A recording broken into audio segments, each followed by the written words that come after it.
ನನ್ನ ಕುಟುಂಬದ ಅಕ್ಕ ತಂಗಿಯರು, ಅಣ್ಣ ತಮ್ಮಂದಿರು ಚೆನ್ನಾಗಿರಲಿ, ಚೆನ್ನಾಗಿರಲಿ, ಚೆನ್ನಾಗಿರಲಿ.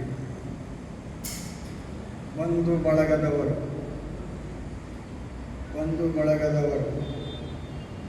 ಸ್ನೇಹಿತರು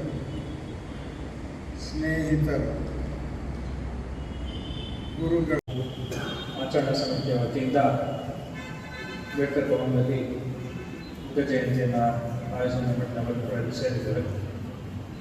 ತುಂಬ ಸಾಂಕೇತಿಕವಾಗಿ ಭಗವಾನ್ ಬುದ್ಧರ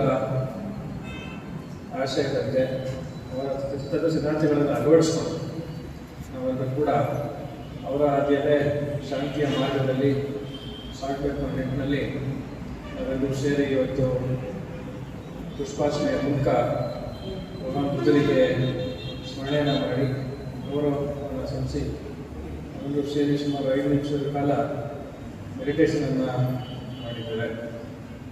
ನಮ್ಮ ದಿನನಿತ್ಯದ ಜೀವನದಲ್ಲಿ ನಮಗೆ ಕೂಡ ತುಂಬ ಶಾಂತಿಯುತವಾದಂತಹ ಜೀವನವನ್ನು ಸಾಗಿಸಬೇಕು ಅಂತಂದರೆ ಬುದ್ಧರ ಮಾರ್ಗದಲ್ಲಿ ನಾವೆಲ್ಲ ಕೂಡ ಸಾಗಬೇಕಾಗ್ತದೆ. ಉತ್ತಮವಾದಂತಹ ದೈಹಿಕ ಹಾಗೆ ಮಾನಸಿಕ ಆರೋಗ್ಯವನ್ನು ನಾವು ಕಾಪಾಡ್ಕೋಬೇಕು ಅಂತಂದರೆ ಬುದ್ಧರ ಮಾರ್ಗವನ್ನು ನಾವು ಸಾಗಬೇಕಾಗ್ತದೆ. ಅವರು ಹೇಳ್ಕೊಟ್ಟಂತಹ ಮಾರ್ಗದಲ್ಲಿ ಸತ್ಯ ಹಾಗೂ ಅಹಿಂಸೆ ಎರಡು ಧ್ಯೇಯವನ್ನು ನಾವೆಲ್ಲರೂ ಕೂಡ ಅಳವಡಿಸಿಕೊಂಡು ನಿಜ ನಾವೆಲ್ಲರೂ ಕೂಡ ಇಂತಹ ಮೆಡಿಟೇಷನ್ ಕಾರ್ಯಕ್ರಮವನ್ನು ನಾವೆಲ್ಲರೂ ಕೂಡ